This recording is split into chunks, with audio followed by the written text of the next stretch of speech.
Hello friends, I hope you all are doing good. My name is Arshpreet and today I'm going to teach you about interference of light. Basically interference क्या होता है? It is a phenomena of redistribution of light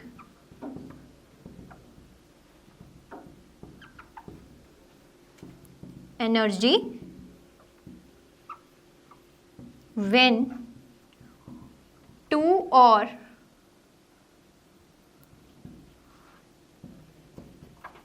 more waves superimpose in a given medium.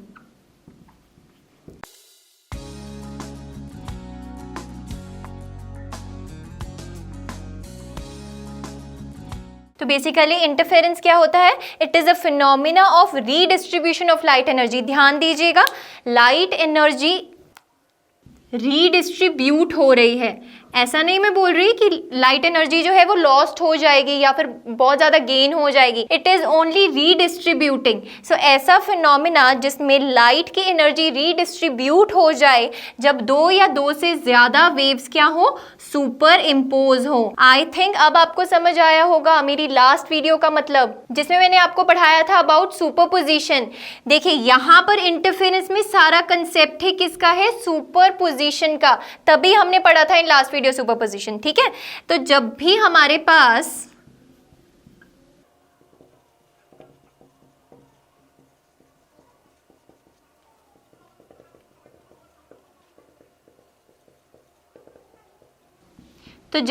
Pass intensity maximum हो जाएगी या फिर आप बोल लीजिए इंटेंसिटी ज्यादा है या इंक्रीज हो रही है, तो उस कंडीशन में क्या बोलूंगी मैं कि कंस्ट्रक्टिव इंटरफेरेंस हो रही है, जैसे कि कंस्ट्रक्टिव सुपरपोजिशन होती थी.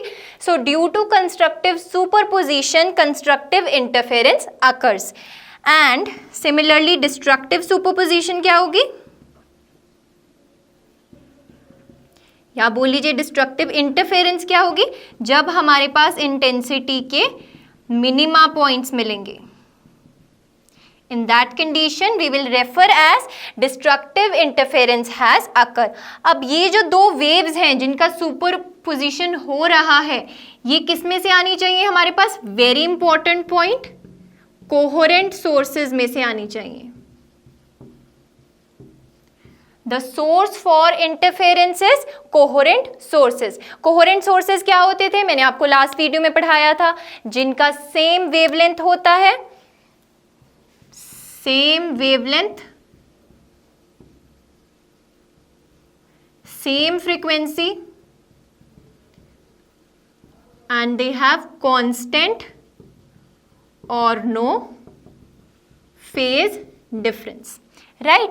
एंड इनकी एक और कंडीशन मैंने आपको बताई थी, दैट इनका एम्पलीट्यूड सेम हो ना हो उससे हमें कोई फर्क नहीं पड़ता. एम्पलीट्यूड सेम भी हो सकता है और सेम नहीं भी हो सकता.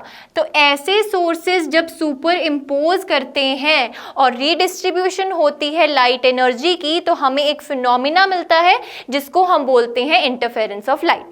देखिए अभी तक हम जो पढ़ते आ रहे हैं अबाउट दिस, वो सब क्या था? हाइजीन्स प्रिंसिपल के अकॉर्डिंगली एक थ्योरेटिकल कंसेप्ट था.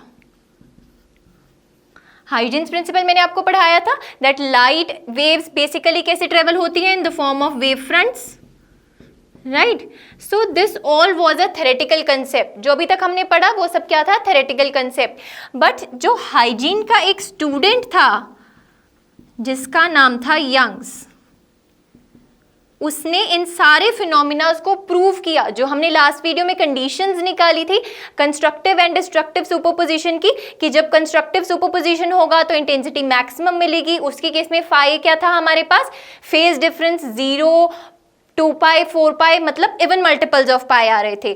तो यंग्स ने एक एक्सपेरिमेंट परफॉर्म किया और उसने प्रूव किया कि जब भी फेज डिफरेंस हमारे पास 0, 2 पाई, 4 पाई यानी कि मल्टीपल्स ऑफ पाई, कैसे मल्टीपल्स? Even multiples. तो उसके केस में हमेशा हमें क्या मिलेगा, इंटेंसिटी मैक्सिमम मिलेगी। सिमिलरली अगर हम ऑड मल्टीपल्स की बात करें तो उसके कंडीशन में हमें इंटेंसिटी कैसे मिलेगी, मिनिमम मिलेगी। तो ये एक्सपेरिमेंटली किसने प्रूव किया था, यंग्स ने प्रूव किया था। तो अब हम वही एक्सपेरिमेंट पढ़ने जा रहे हैं, that is Young's double slit experiment. This is very important experiment from your exams point of view, that is Young's double slit experiment. अब हम पढ़ने जा रहे हैं about Young's double slit experiment. पहले इसका सेटअप देखते हैं कैसा था। देखिए,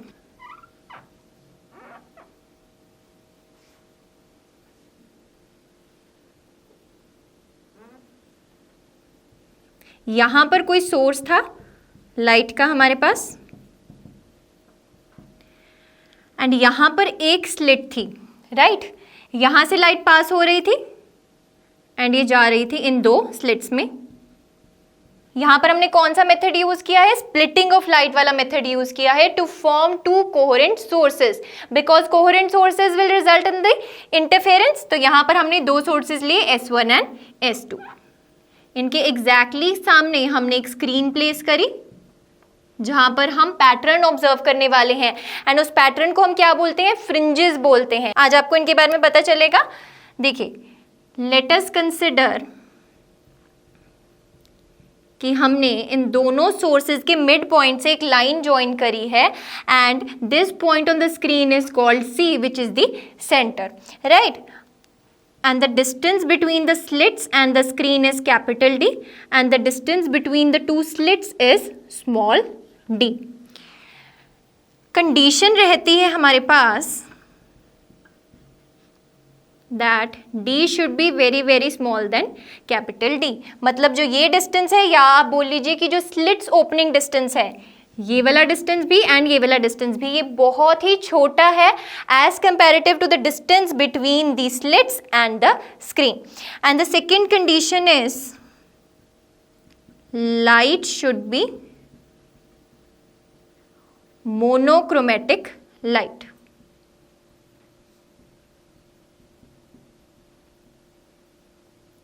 मोनोक्रोमेटिक लाइट से क्या मतलब है, जिसमें सिर्फ एक ही तरह की लाइट है, जैसे कि सोडियम लैंप्स होते हैं ना, जो कुछ ऑरेंजिश सी लाइट देते हैं हमें, येलो ऑरेंजिश सी लाइट देते हैं। तो basically they are the monochromatic source of light. अब यहाँ पर मोनोक्रोमेटिक लाइट ही क्यों ली है, ये मैं आपको इस वीडियो के एंड में बताऊंगी, जब हम ये सारी डेरिवेशन कर लेंगे यंग डबल स्लिट की, राइट। उसके बाद हमारे पास आता है कि इस सोर्स से अगर कोई वेव निकली एंड C पॉइंट पर पहुंची लाइक दिस, एंड सोर्स 2 से अगर कोई वेव निकली एंड C पॉइंट पर पहुंची लाइक दिस, तो एट पॉइंट C आप देख सकते हैं इसने इक्वल पाथ ट्रेवल किया है, एंड इनके बीच में कोई भी फेज डिफरेंस नहीं है, इक्वल पाथ है। तो यहाँ पर जो पाथ डिफरेंस लेमडा है वो क्या है, 0। यहाँ पर जो पाथ डिफरेंस है वो क्या है, 0। एंड हमने लास्ट वीडियो में पढ़ा था कि जब भी पाथ डिफरेंस 0 आएगा, 2 lambda by 2, 4 lambda by 2 like this, यानी कि even multiples of lambda by 2 आएगा, तो हमारे पास हमेशा कैसी सुपरपोजिशन होगी, कंस्ट्रक्टिव सुपरपोजिशन। एंड जब भी कंस्ट्रक्टिव सुपरपोजिशन हो रही है तो मतलब कैसी इंटरफेरेंस हो रही है, कंस्ट्रक्टिव इंटरफेरेंस हो रही है। एंड इन दिस कंडीशन हमारे पास इंटेंसिटी मैक्सिमम मिलेगी, एंड इस पॉइंट पर हमें जो फ्रिंज मिलेगी यहाँ पर वो क्या होगी, ब्राइट फ्रिंज, बिकॉज हमारे पास यहां पर पाथ डिफरेंस क्या है, 0 है, लैम्डा 0, राइट। उसके बाद हमारे पास आता है दैट कि अभी तो हमने बता दिया कि यहां पर बन रही है ब्राइट फ्रिंज, बट अगर आपको कोई पूछे कि एट पॉइंट P, ये कोई पॉइंट है स्क्रीन पर, इस पर हमारे पास डार्क फ्रिंज बनेगी या ब्राइट फ्रिंज बनेगी, और अगर वो बन रही है तो वो किस हाइट पर बनेगी, वो किस हाइट पर बनेगी। Let us take this height as h, from C to this point P this height is h। तो हमारा क्वेश्चन क्या रहेगा कि यहाँ पर पॉइंट P पर ब्राइट फ्रिंज बनेगी, डार्क फ्रिंज बनेगी, और अगर वो बन रही है तो किस हाइट पर बन रही है, एंड उसकी क्या विड्थ है, एंड उसकी क्या विड्थ है, मतलब वो कितनी मोटी फ्रिंज बन रही है, ये सब हम फाइंड करेंगे। ये सब किसने फाइंड किया था, basically Young's double slit experiment ने। So let us consider a point P on the screen let us consider a point P on the screen. So let us reform this diagram. देखिए अब हम इस source से जो light निकल रही है उसको P पर ज्वाइन करेंगे एंड S2 से भी जो लाइट निकल रही है उसको P पर ज्वाइन करेंगे. बेसिकली ये जो मैं लाइंस बना रही हूँ they are not lines, these are basically wave fronts. Wave fronts कैसे? अगर ये पॉइंट सोर्स था तो उससे वेव फ्रंट कैसा निकलता था? स्फेरिकल निकलता था. मैंने आपको पढ़ा रखा है. तो स्फेरिकल वेव फ्रंट को अगर मैं ड्रॉ करूं like this,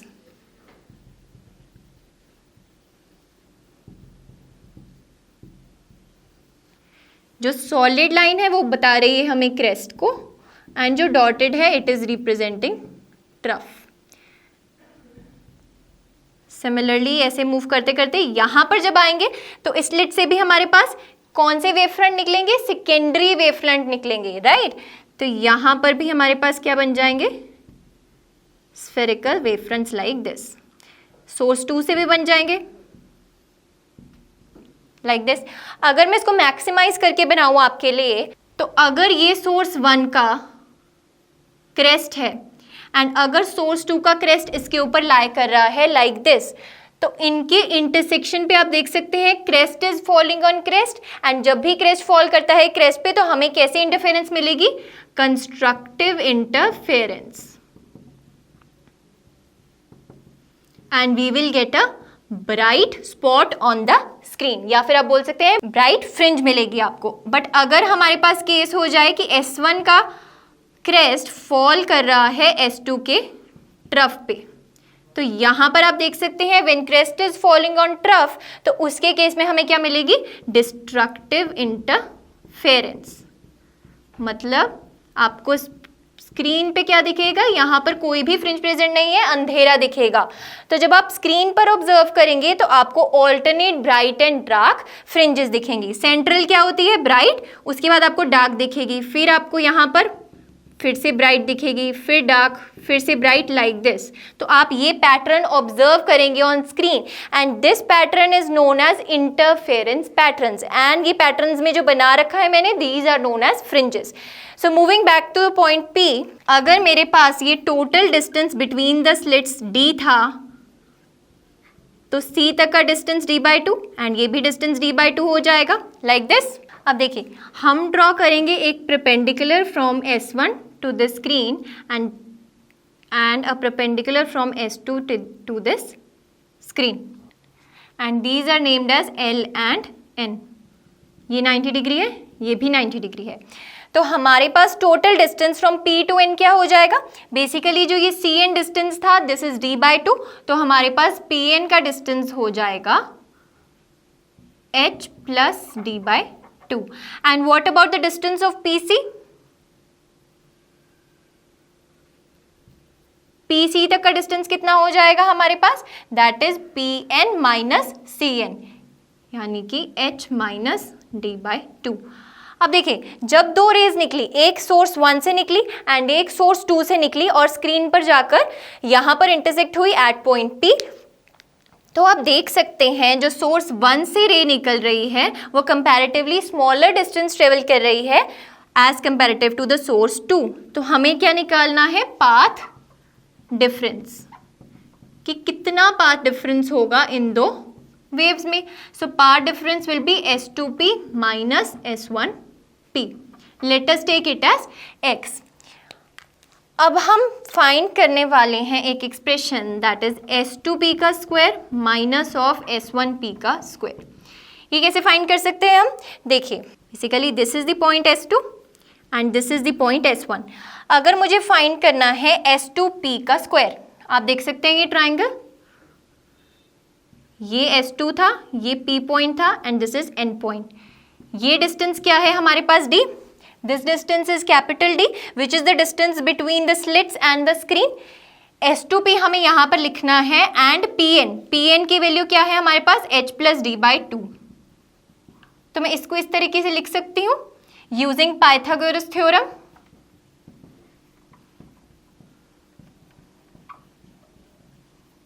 using Pythagoras theorem हमें पता है दैट इज हाइपोटेन्यूज का square is equals to perpendicular का स्क्वायर प्लस बेस का स्क्वायर। सो S2P होल का square is equals to D का square plus H plus D/2 whole का square minus of S1P whole का square. S1P whole का square आप किससे लिख सकते हैं? In the triangle S1PL। अब देखिए ये डिस्टेंस हमने गलत मार्क किया है, that is H minus D/2। H minus D/2 distance रहेगा हमारे पास PL का, PL और S1।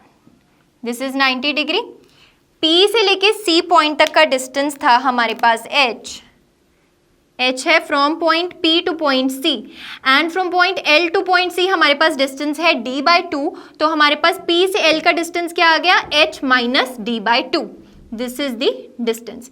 तो हम लिख सकते हैं इस केस में भी S1P होल का square is equals to perpendicular का स्क्वायर प्लस बेस का स्क्वायर। परपेंडिकुलर का स्क्वायर यहाँ पे हमारे पास क्या है? H माइनस D/2 होल का स्क्वायर एंड बेस का स्क्वायर इस केस में भी हमारे पास सेम रहेगा।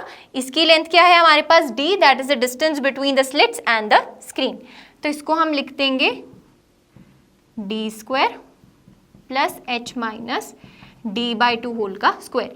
सिंप्लीफाई कीजिए, इस साइड हमारे पास फॉर्मूला लग जाएगा A square minus B square is A plus B into A minus B.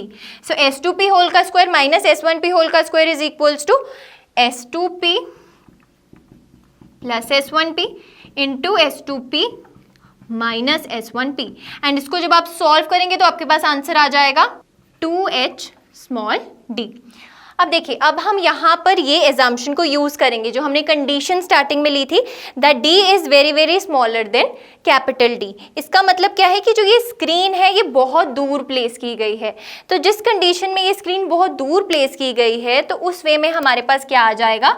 ये जो हमें दिख रहा है S1P एंड S2P ये ऑलमोस्ट कैसे दिखेंगे? पैरेलल दिखेंगे, लाइक दिस। और ये पैरेलल डिस्टेंस की वैल्यू हमें पता है D, तो हम सब्स्टिट्यूट कर देंगे S2P plus S1P is equals to 2 capital D। इसकी वैल्यू हम सब्स्टिट्यूट करेंगे 2 कैपिटल D, बट आपके पास ये एजम्पशन लिखी होनी चाहिए स्टार्टिंग में that D is very very less than capital D। So S2P minus of S1P is 2HD। So S2P minus of S1P is equals to 2 से 2 cut जाएगा, it is HD by capital D। And हम यही find कर रहे थे, देखिए हम यही फाइंड कर रहे थे path difference, that is S2P minus S1P is equals to X which comes out to be HD by small capital D। अब आप देखिए पाथ डिफरेंस इन दोनों वेव्स में ज्यादा होगा अगर हमारे पास स्क्रीन क्या है? बहुत ही नजदीक प्लेस है। अगर D की वैल्यू को हम डिक्रीज कर देंगे तो X की वैल्यू बढ़ जाएगी, दिस इज इनवर्सली प्रोपोर्शनल। तो उस केस में हम बोलेंगे कि इन दोनों में पाथ डिफरेंस ज्यादा होगा। एंड अगर हम D की वैल्यू को इंक्रीज कर दें, यानी कि जो स्लिट्स के बीच में डिस्टेंस है D, इसको अगर हम इंक्रीज कर दें तो भी हमारी X की वैल्यू क्या हो जाएगी? इंक्रीज हो जाएगी। अब हम फाइंड करेंगे कि इस पॉइंट P पर हमें इंटेंसिटी मैक्सिमम मिलेगी, मतलब हमें ब्राइट फ्रिंज मिलेगी या फिर डार्क फ्रिंज मिलेगी। वो कैसे फाइंड कर सकते हैं? अब हमें पाथ डिफरेंस पता चल गया एंड पाथ डिफरेंस की कंडीशन हमने लास्ट वीडियो में पढ़ी थी for bright point and for dark point, that is for constructive and destructive superposition. तो वही हम यहाँ पर इक्वेट करेंगे x को एंड हम फाइंड करेंगे कि पॉइंट P पर कब हमारे पास ब्राइट फ्रिंज बनेगी एंड कब हमारे पास डार्क फ्रिंज बनेगी। देखिए फर्स्ट कंडीशन है, अगर हम बोलना चाहते हैं दैट पॉइंट P पर हमारे पास डार्क फ्रिंज बन रही है तो उसके कंडीशन में हमारे पास इंटेंसिटी मिनिमम होगी एंड हमें पता है उस केस में पाथ डिफरेंस की जनरल वैल्यू क्या होगी हमारे पास? 2n minus 1 lambda by 2। आप इसको 2n प्लस लेमडा बाई 2 भी लिख सकते हैं, बट उस कंडीशन में n की वैल्यूज चेंज हो जाएंगी। इस कंडीशन में मैं क्यों लिख रही हूँ? बिकॉज सिमेट्री बनेगी। देखिए because n is equals to 0 के लिए हम फिक्स कर चुके हैं कि हमारे पास सेंटर में क्या बन रहा है? ब्राइट फ्रिंज बन रहा है। तो for n is equals to plus minus 1 plus minus 2 plus minus 3 and so on, ये हमारे पास पाथ डिफरेंस अगर इक्वल हो जाए x के which is equals to h small d by capital D, तो हम यहाँ से वैल्यू फाइंड कर सकते हैं h की, जिससे हमें पता चल जाएगा कि एक हाइट की इक्वेशन, देखिए h d by d is 2n minus 1 lambda by 2। So यहाँ से h की इक्वेशन आ जाएगी 2n minus 1 lambda by 2 capital D by small d for n is equals to plus minus 1 plus minus 2 and so on. So this is the general formula. हो सके तो आप इसको CTM कर लीजिए। डायरेक्टली आपको न्यूमेरिकल्स में अगर पूछते हैं कि फर्स्ट डार्क फ्रिंज कहाँ पे बनेगी तो आप n की वैल्यू डालेंगे 1 एंड आपके पास हाइट आ जाएगी उस डार्क फ्रिंज की, आपके पास ये h की वैल्यू आ जाएगी from the centre point C। अगर हमें वैल्यू फाइंड करनी है कि इंटेंसिटी क्या है, मैक्सिमम है। सेकेंड केस है जब इंटेंसिटी क्या हो जाए, मैक्सिमम हो जाए, मतलब हमारे पास केस कौन सा आ रहा है, कंस्ट्रक्टिव इंटरफेरेंस का। तो उस कंडीशन में हमारे पास क्या हो जाएगा, पाथ डिफरेंस हमें पता है क्या होता है, n लैम्डा बाय 2। ये हमने जनरल इक्वेशन पढ़ी थी पाथ डिफरेंस की, लास्ट वीडियो में मैंने आपको पढ़ाया था। जब भी हमारे पास कंस्ट्रक्टिव सुपरपोजिशन होगी तो कंस्ट्रक्टिव इंटरफेरेंस होगी। ये मैंने आपको आज की वीडियो में बता दिया कि जब भी कंस्ट्रक्टिव सुपरपोजिशन होगी तो कंस्ट्रक्टिव इंटरफेरेंस होगी, तो उस कंडीशन में path difference is n lambda by 2। तो आप इसको इक्वेट कर देंगे इस पाथ डिफरेंस के साथ which is h d by d, which is h d by d। तो आपके पास यहाँ से h की क्या वैल्यू आ जाएगी, देखिए h will be equals to n lambda d by 2d। इसके आगे भी एक 2 आएगा एंड इसके आगे भी एक 2 आएगा। So h is equals to n lambda d upon small d। So this is the general formula for the case of a height when we are having intensity maximum। यानी कि ब्राइट फ्रिंजेस अब कौन से case में बनेगी, जब हमारे पास h की वैल्यू है n lambda d by d and where n is equals to plus minus 1 plus minus 2 and so on. And जब हमारे पास हाइट की वैल्यू आ जाएगी 2n minus 1 lambda d by 2d इस फॉर्म की, तो हमारे पास क्या बनेगी, डार्क फ्रिंजेस बनेगी, दैट इज इंटेंसिटी मिनिमम बनेगी। एंड हम वैल्यू फाइंड कर सकते हैं कि किस किस हाइट में बनेगी। फर्स्ट डार्क फ्रिंज की हाइट क्या रहेगी हमारे पास, n is equals to 1 substitute कर दीजिए। सेकेंड डार्क फ्रिंज की हाइट क्या रहेगी हमारे पास, n is equals to 2 substitute कर दीजिए इसी फॉर्मूला में। एंड अगर हमें वैल्यू फाइंड करनी है of the first secondary bright fringe, because पहली जो सेंट्रल ब्राइट फ्रिंज है वो तो हमें मिल चुकी है, बट इसके अलावा जो ऊपर ब्राइट फ्रिंजेस मिलेंगी वो हमें कैसे पता चलेगा, हम इस फॉर्मूला में पुट करेंगे n की वैल्यू को +1। उसके बाद सेकंड कहाँ पे मिलेगी हमें, n की वैल्यू को पुट कीजिए +2। ये सेम पैटर्न बनेगा c के ऊपर भी एंड c के नीचे भी। अब हम वैल्यू फाइंड करने वाले हैं विड्थ की, कि कितनी चौड़ाई में बनेगी हमारे पास फ्रिंज। मतलब अगर ब्राइट फ्रिंज बन रही है तो कितनी उसकी विड्थ होगी, एंड अगर डार्क फ्रिंज बन रही है तो उसकी कितनी विड्थ होगी, ये अब हम फाइंड करने जा रहे हैं। अब देखिए हमने ये दोनों फॉर्मूलाज निकाल लिए थे h के, in case of dark and in case of bright. ये हमारे पास जनरल फॉर्मूलाज निकल गए थे from n is equals to +-1 +-2 +-3 and so on. ये जनरल फॉर्मूलाज निकाल लिए हमने। अब हम यहाँ पर प्लॉट करते हैं इंटेंसिटी को। देखिए सपोज मेरे पास ये इंटेंसिटी ग्राफ बन रहा है, these points that is the bright points, हमें पता है इंटेंसिटी क्या मिलती है, हमें मैक्सिमम मिलती है।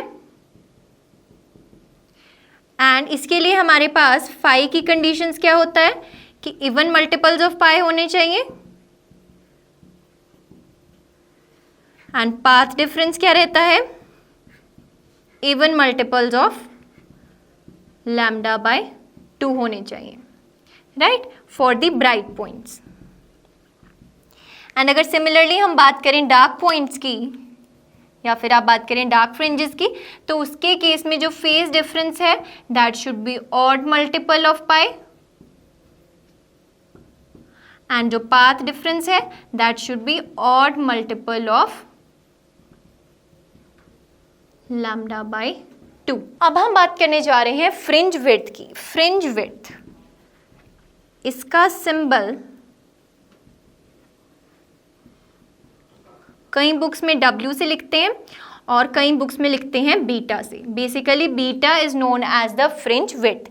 फ्रिंज विड्थ का क्या मतलब है कि अगर हमें विड्थ फाइंड करनी है ऑफ ब्राइट फ्रिंज तो हम कैसे फाइंड करेंगे। देखिए ब्राइट फ्रिंज कैसे बन रही है हमारे पास, ये बन रही है, दो डार्क्स के बीच में जितना भी रीजन बन रहा है, this is the bright region. तो अगर हम फाइंड कर लें the distance between the two consecutive dark fringes, तो हमें मिल जाएगा width of the bright fringe. हमने हाइट का फॉर्मूला निकाल रखा है, हाइट के फॉर्मूला में एक बार n को रखिए 1, एक बार n को रखिए 2, तो आपके पास दो डार्क फ्रिंजेस आ जाएंगी। उनको माइनस कर दीजिए तो आपके पास जो बीच वाला पोर्शन है that is the width of the bright fringe आ जाएगा। सिमिलरली अगर आपको विड्थ निकालनी है ऑफ डार्क फ्रिंज, तो विड्थ ऑफ डार्क फ्रिंज कैसे निकालेंगे आप? Consecutive distance between the two bright fringes,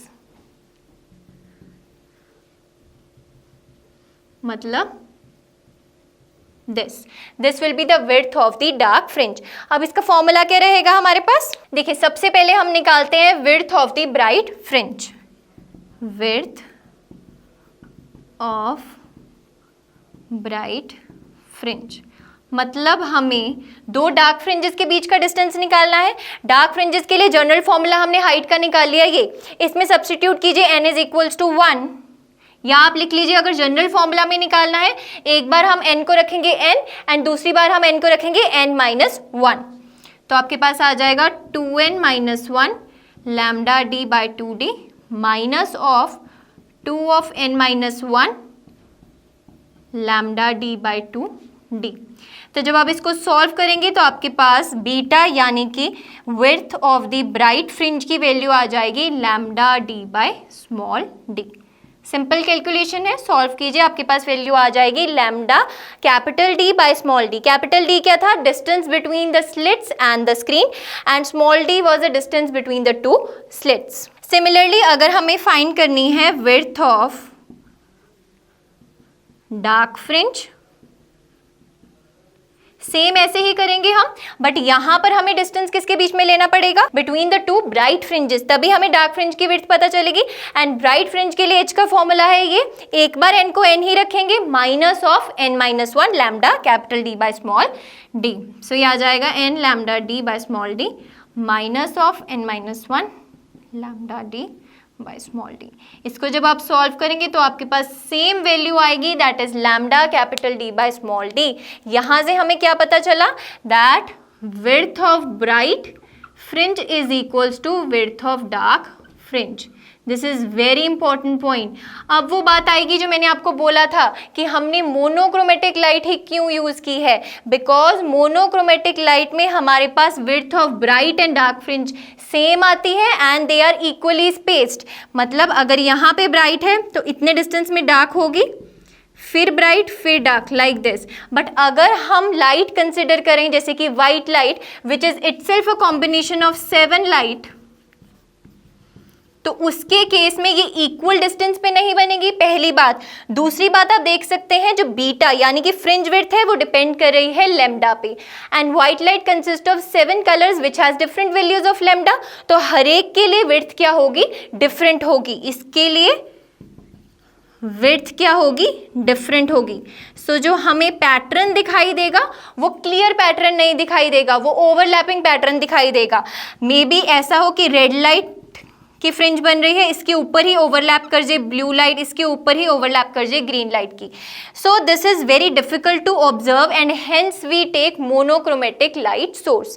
and the second condition कि हम कोहेरेंट सोर्सेज ही क्यों ले रहे हैं, उसका मतलब ये है कि एक बार जहां पर कंस्ट्रक्टिव बना है वहां पर हमेशा कंस्ट्रक्टिव ही बनेगा, एंड जहां पर हमने डिस्ट्रक्टिव इंटरफेरेंस को ऑब्जर्व किया है वहां पर हमेशा डिस्ट्रक्टिव इंटरफेरेंस ही होगी। So this is the reason why we have taken monochromatic source, coherent monochromatic source of light. Next we are going to discuss about fringe shift. देखिए अभी तक हमने जो यंग्स डबल स्लिट एक्सपेरिमेंट पढ़ा उसकी जो रेज जा रही थी दोनों सोर्सेज से, लाइट रेज जा रही थी, तो उनके केस में हमने पाथ में कोई ऑब्स्टेकल नहीं रखा था। मतलब S1 अगर ऐसे जा रही थी तो S2 अगर ऐसे जा रही थी, तो इनके रास्ते में कोई भी ऑब्स्टेकल नहीं था। बट अगर हम इसके रास्ते में, सपोज S1 के रास्ते में हम यहाँ पर कोई ट्रांसपेरेंट शीट रख रहे हैं, ट्रांसपेरेंट शीट रख रहे हैं which has refractive index equals to mu. इसका रिफ्रैक्टिव इंडेक्स क्या है? म्यू। तो क्या होगा? पाथ डिफरेंस क्रिएट हो जाएगा दोनों वेव्स के बीच में, S1 एंड S2 के बीच में। तो फ्रिंजेस जो बन रही हैं हमारे पास, इनिशियली बन रही थी इस तरीके से। सपोज ये जो बीच वाला पार्ट बन रहा था हमारे पास फ्रिंज का, अब यहाँ पर इसके पाथ में कोई ट्रांसपेरेंट शीट रखने की वजह से हमारे पास ये फ्रिंज हो जाएगी शिफ्ट टुवर्ड्स अपवर्ड। अब आपको ये शॉर्टकट याद रखना है कि जिस भी रे की पाथ में आप कोई भी ऑब्स्टेकल या फिर कोई भी ट्रांसपेरेंट मीडियम रख रहे हैं, हमेशा जो फ्रिंजेस शिफ्ट होंगी वो उसी की साइड होंगी। आप देख सकते हैं यहाँ पर मैंने नीचे रखा है तो फ्रिंज शिफ्ट नीचे वाली साइड पे हो रहा है। तो इसका जो फॉर्मूला रहता है फ्रिंज शिफ्ट का, that is equals to y not is equals to beta mu minus 1 t by lambda. Lambda यहाँ पे क्या रहती है? Wavelength. Mu is the refractive index, mu is the refractive index, and this mu minus 1 into t is basically what? The path difference. अब दो type के path difference होते हैं, geometrical path difference and optical path difference. अभी तक हम जो find करते आए थे S2p माइनस S1p, x की वैल्यू फाइंड की थी, that was the geometrical path difference. But उसके केस में कोई भी शीट नहीं थी, इस केस में शीट है, तो इस केस में जो पाथ डिफरेंस आ रहा है उसको हम बोलेंगे optical path difference. And optical path difference is always refractive index into geometrical path difference. तो उससे जो आप नेट वैल्यू निकालेंगे पाथ डिफरेंस की, that will be mu minus 1 t in this case, and हमारे पास फ्रिंज शिफ्ट की value आ जाएगी y not is equals to beta by lambda mu minus 1 t। आप देख सकते हैं it is independent of n। Independent of N का मतलब क्या है कि सारी फ्रिंजेस, या आप ले लीजिए फर्स्ट या आप ले लीजिए सेकंड, थर्ड, हमने वैल्यूज फाइंड करी थी n is equal to plus minus 1 plus minus 2 and so on तक चलता है हमारे पास पैटर्न। तो आप देख सकते हैं जो फ्रिंज शिफ्ट का फॉर्मूला आया है, it is independent of n, मतलब सारी फ्रिंजेस में इक्वल शिफ्ट होगा whenever a transparent sheet is introduce in its path. अब आपके लिए क्वेश्चन है, देखिए हमने वैल्यू फाइंड करी थी बीटा की, beta is equals to lambda capital D by small d। आप घर से करके आएंगे ये क्वेश्चन कि अगर मैं मोनोक्रोमेटिक लाइट सोर्स लूं रेड लाइट का, या फिर मोनोक्रोमेटिक लाइट सोर्स लूं से वॉयलेट लाइट का, तो हमारे पास किसके केस में फ्रिंजेस ज्यादा बनेंगी in the given screen? Screen की लेंथ विड्थ सेम है, तो किसमें फ्रिंजेस ज्यादा बनेंगी? रेड लाइट के सोर्स में ज्यादा बनेगी कि वॉयलेट लाइट के सोर्स में ज्यादा बनेगी? एंड इसी के साथ हमारी आज की वीडियो होती है फिनिश। हम नेक्स्ट वीडियो में डिस्कस करेंगे ये homework question, and then we will be studying about diffraction of light. Till then keep revising and stay tuned with me on this channel, that is IVIS।